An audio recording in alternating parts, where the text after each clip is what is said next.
mayor's assassination sparked a youth revolt, real movement, or a state spectacle? Tonight, Ma supplies historical, community perspective. Leo brings forensic skepticism.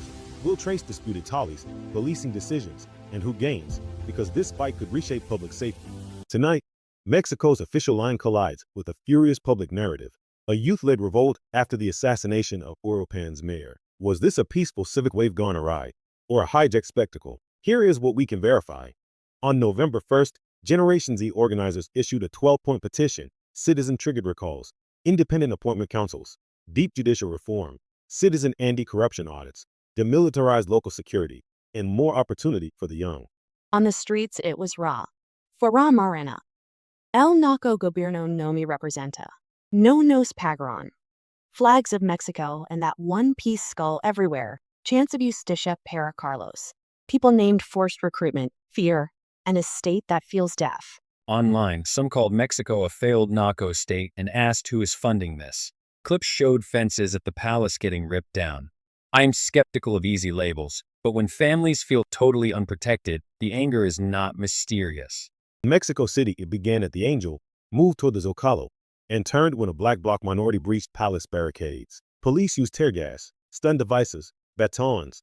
Some protesters hurled rocks and fireworks. A photojournalist alleged kicks to the face. Which is why demilitarizing local security is in the petition.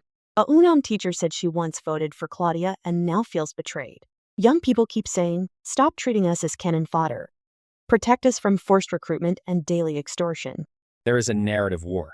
The president calls it inorganic, pushed from abroad, paid by opponents and bots. Some media stamp it as right-wing.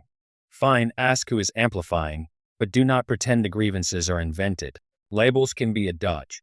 Debate hashtags and you skip the hard bit.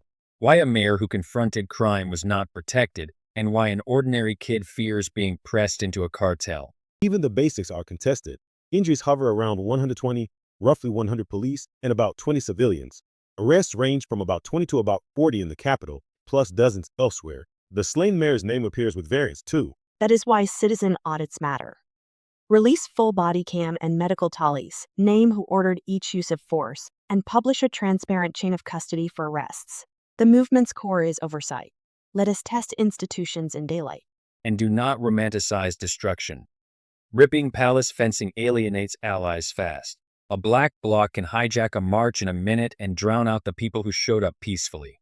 There was also anti-Semitic graffiti at the palace gates, condemned by Israel's foreign minister. That stain does not define everyone, but organizers and officials need to denounce it loudly and unequivocally. Agreed. If the slogan is we are neither left nor right, then keep lines disciplined. Reject hate, reject provocateurs, and center the 12 demands. Recall independent councils, judicial reform, and safety without militarization. This was not just the capital. From Tijuana to Oaxaca, cross-generational crowds came. A woman from Michoacan said he had the guts to confront them. Protect every local leader who dares to do the same. There is also personal responsibility. Give young people opportunity, housing, work, a path forward, or you get desperation and rage. You do not fix this with foreign Marines. You fix it with security at home and a stake in society. So next steps: verify counts, trace who organized and who inflamed, scrutinize policing decisions, and put those civic reforms on the table. Next week, we bring organizers, police, and medics into the room. Until then, keep it peaceful and keep your receipts.